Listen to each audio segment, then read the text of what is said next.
There are two main methods for naming ethers. The first is to consider the oxygen as the main portion of the molecule by calling it ether, and then naming each of the carbon substituents on either side with the YL suffix. I notice a lot of teachers still use this, and a lot of companies do on their chemicals, even though I and the IUPAC prefers to name the smaller carbon substituent as hanging off of the larger one via an oxygen. I'll show you how to do that with this molecule right here. Number one, if we're going to use something ether with separate words, there are actual spaces in here, you just need to name each of the substituents as though they were hanging off a main carbon chain. Here we have a 6-membered ring, which is a cyclohexane, so we are going to call it cyclohexyl. And this second one is 2 carbons long. It would be an ethane, so we call it ethyl. And then we add ether onto the end of the name. Cyclohexyl ethyl ether is one valid name for this structure, although I would prefer that you called it cyclohexane, and then you note to people that there is a 2-carbon substituent hanging off of it via an oxygen. Rather than calling it ethyl cyclohexane, we call it eth-oxy cyclohexane, where the oxy shows that it's hanging off through another oxygen. This is my preferred name, and this is a name that your teacher should accept if you give it. Let's try this twice more as a... let's just do it.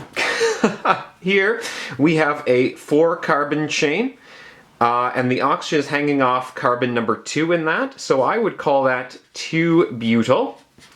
And we have a 2-carbon chain here, I would call that ethyl, and then I tack on the word ether at the end. There we go, 2-butyl ethyl ether. You might call this sec-butyl or s-butyl ethyl ether if your teachers taught you how to name secondary butyl groups and tertiary butyl groups and stuff like that. But again, I would prefer if we used the longest carbon chain as butane, and then noted that we have a 2-carbon chain hanging off of carbon 2.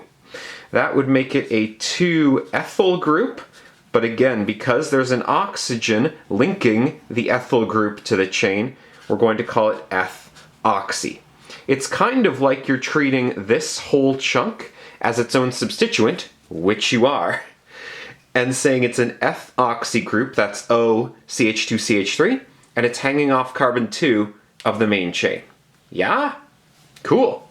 Now, the reason I am not a big fan of this, the simpler way of naming, is because once you get to large, complicated substituents, I wouldn't know how, or I wouldn't want to bother calling this whole thing its own substituent. We have an alkene in there, a fluoro, it's actually an aldehyde.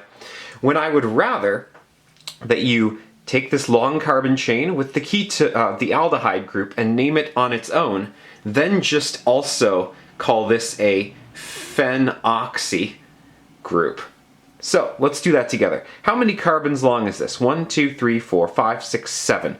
So that makes this a hept, and because it ends with an aldehyde group, we're going to have an al. And because there's a double bond starting at carbon 2, I'm going to call it hept 2-ene al. Now I'm also going to point out that at the very beginning I'm going to have to note that this is trans, because I have an H pointing this way and an H pointing this way, and that's just something you have to do for alkenes.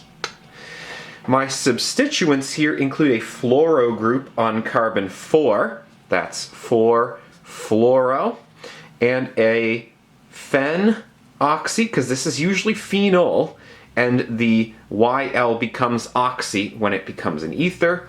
It's hanging off carbon 5, that's phen-oxy. The reason that I did this separately is because substituents have to go in alphabetical order when you put them into the name. Fluoro comes before phen, so it's 4-fluoro, 5-phenoxy. Oh, I ran out of room. Hept 2-ene al. And we have a trans at the front. Cool?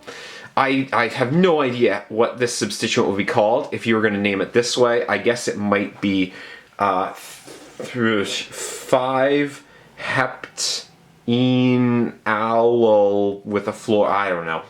Just do it the way that is unambiguous by using the things hanging off via oxygen as substituents. That's the secret. Best of luck.